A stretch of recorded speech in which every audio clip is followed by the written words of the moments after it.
आज आपको एक सच्ची कहानी सुनाने जा रहा हूं जो आपके दिल को छू लेगी। ये कहानी है राजा पीपा की, जिन्होंने अपने जीवन में भक्ति का ऐसा रंग चढ़ाया कि वे इतिहास में अमर हो गए।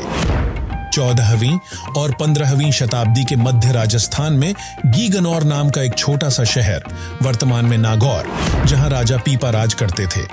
वे एक वीर योद्धा थे जिन्होंने अपनी तलवार से कई बड़े बड़े दुश्मनों को हराया था, लेकिन उनके दिल में एक प्यास थी जो प्रभु के प्रेम से ही बुझ सकती थी। राजा पीपा को माता दुर्गा साक्षात दर्शन दिया करती थी, जिससे उनके मन में मां दुर्गा के प्रति गहरी श्रद्धा थी। वे मानते थे कि उनके राज्य की समृद्धि मां के आशीर्वाद का ही फल है। एक प्रसिद्ध संत रामानंद जी थे, जिन्हें जगत की दृष्टि से कबीर साहब का गुरु माना जाता था, लेकिन वास्तविकता में कबीर साहब ने ही उन्हें तत्व ज्ञान का उपदेश दिया था। उन्होंने रामानंद जी को सभी ब्रह्मांडों को दिखाया और सतलोक में सतपुरुष का दीदार कराया। इस अनुभव से स्वामी रामानंद जी को यह ज्ञान हुआ कि काशी में जुलाहे के रूप में लीला करने वाले कबीर वास्तव में साक्षात पूर्ण ब्रह्म कबीर परमेश्वर हैं। एक बार जब स्वामी रामानंद जी गीगनौर आए तो राजा ने उन्हें अपने महल में आमंत्रित किया। स्वामी जी ने बताया कि माता दुर्गा से ऊपर कबीर परमेश्वर हैं जो पूर्ण मोक्ष करा सकते हैं। यह सुन राजा को विचलित देख रामानंद जी ने उन्हें माता दुर्गा से पूछने की सलाह दी। कुछ समय बाद मां दुर्गा ने राजा को दर्शन दिए और बताया कि उसमें मोक्ष प्रदान करने की क्षमता नहीं है। यह जानकर पीपा जी इतने बेचैन हो गए कि तुरंत ही स्वामी रामानंद जी से मिलने काशी चल पड़े। राजा पीपा अपने शाही ठाट बाट के साथ स्वामी जी के आश्रम पहुंचे, लेकिन स्वामी जी ने उन्हें मिलने से मना कर दिया। उन्होंने कहा, मैं राजाओं से नहीं भक्तों से मिलता हूं। तब पीपा जी ने तुरंत अपना सोने का मुकुट उतारा और हाथी सहित सब कुछ बेच दिया और कहा, गीगनौर का एक पापी दास मिलने आया है। स्वामी जी ने जब यह सुना तो उनका हृदय पिघल गया। उन्होंने पीपा को अपना शिष्य बनाना स्वीकार कर लिया और संन्यास देने के लिए उसके महल में शीघ्र ही आने का वायदा किया। और वायदे अनुसार रामानंद जी राजा के महल में पहुंच गए। तब राजा पीपा ने अपनी तीनों रानियों से कहा कि वे संन्यास लेना चाहते हैं। तीनों रानियों ने भी संन्यास लेने का निर्णय लिया। तब स्वामी रामानंद जी ने परीक्षा ली। उन्होंने कहा, अपने सारे गहने उतार दो। 2 रानियां तो मना कर गईं, लेकिन सीता ने बिना हिचकिचाहट ऐसा कर दिया। फिर स्वामी जी ने कहा, अब अपने सारे कपड़े उतार दो। रानी सीता अब अपने सारे कपड़े उतारने को तैयार थी। सीता की भक्ति और समर्पण को देख स्वामी जी ने उसे रोक दिया और कहा, बेटी, तुम परीक्षा में पास हो गई हो। इस प्रकार के दृढ़ भक्तों के विषय में सूक्ष्म वेद में कहा गया है, लोक लाज मर्याद जगत की तृण ज्यों तोड़ बगावे, तब कोई राम भक्त गत पावे। गरीब पीपा कू परचा हुआ, मिले भगत भगवान। सीता सुधि साबित रहे, द्वारामती निधान। एक अन्य घटना है, पीपा और सीता यात्रा कर रहे थे। एक सेठ ने उन्हें खाना खिलाया और फिर सीता को अपने साथ ले जाने की मांग की। पीपा ने सोचा कि शायद सेठ को अपने घर के कामों में मदद चाहिए, इसलिए उन्होंने हां कर दी। लेकिन सेठ के मन में कुछ और ही था। लेकिन जब वह कमरे में गया तो उसे सीता की जगह एक शेरनी दिखी। वह उल्टे कदम भागा और पीपा से माफी मांगी।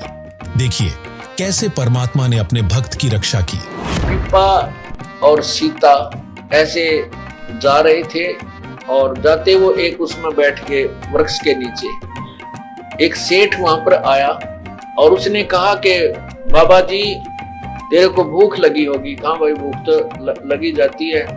तो उनको भोजन कराया, अच्छी तरह आहार करवाया। फिर कहने लगा कि इस औरत का तू क्या करेगा बाबा जी, ये दुखी हो रही तेरे साथ, इसको मेरे साथ भेज दे, मुझे दे दे। मैं बोला, ले जा भाई, तरह बनाओ, मैं भी दुखी हो रहा हूँ, इस तरह ले जा। और सीता उसके घेर उठ के चल, अब जा भगवान, तो सेठ के पास जा, इसको आवश्यकता होगी रोटी टूका बनाने की, खाना खुना बनाने की, चलेगी। अब उसने सेठ ने तो ऊपर चौबारे में छोड़ दी, तू यहाँ नहा धो ले और कपड़े कुपड़े बदल ले, अच्छे बढ़िया कपड़े ले दिए। अब सेठ जी आध घंटे के पाछे गया, ऊपर कुआड़ खोले तो वहां शेरनी का रूप धारण करके वह शेरनी दिखाई दी। और सेठ जी तो उल्टा कुला करता हुआ, पड़काले लोट करता हुआ तला आगे पड़ा, मर गया। मर गया, क्या हो गया? तो किसी ने नहीं बताओ, भाजा गया जहाँ पीपा जी बैठे थे। कहने लगे महाराज जी उसने ले आओ ना भाई राख, तो अभी तो कुछ दिन राखते ले, आज भी ना पूरा भी दिन ना होया रहता है।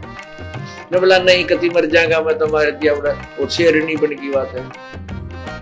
जब पीपा गया ने बोला आजा भगवान, इसे बुद्धि तो बहुत मिल लेंगे अब। इस प्रकार पुण्यात्माओं परमात्मा के नाम पर लगने के बाद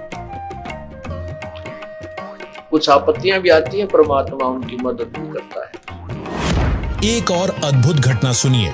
पीपा और सीता ने सत्संगों में सुना था कि द्वारका नगरी समुद्र में डूब गई थी।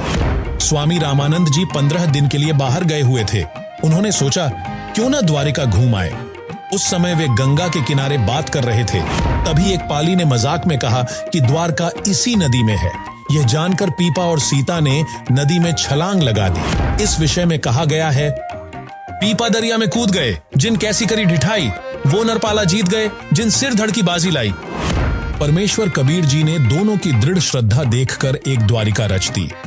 वे 7 दिन बाद श्री कृष्ण और रुक्मिणी के साथ रहकर बाहर आए। उस समय परमात्मा ने उन्हें श्री कृष्ण का नाम लिखी एक अंगूठी भी भेंट दी। परमेश्वर के विधान में लिखा है, गरीब सो छल छिद्र मैं करूं अपने जन के काज, हरणा कुछ जू मारहूं नरसिंह धरहूं साज। दोस्तों, यह कहानी हमें बताती है कि सच्ची भक्ति में बहुत शक्ति होती है। दृढ़ भक्तों की ये कहानियां हमें बताती हैं कि जब हम अपना सब कुछ प्रभु को समर्पित कर देते हैं तो वे हमारी रक्षा पल पल पर करते हैं। आज वही परमात्मा हमारे बीच हैं। साक्षात कबीर परमेश्वर संत रामपाल जी महाराज के रूप में हरियाणा में मौजूद हैं। वे आज भी अपने भक्तों की वैसे ही रक्षा कर रहे हैं जैसे उन्होंने पीपा और सीता की करी थी।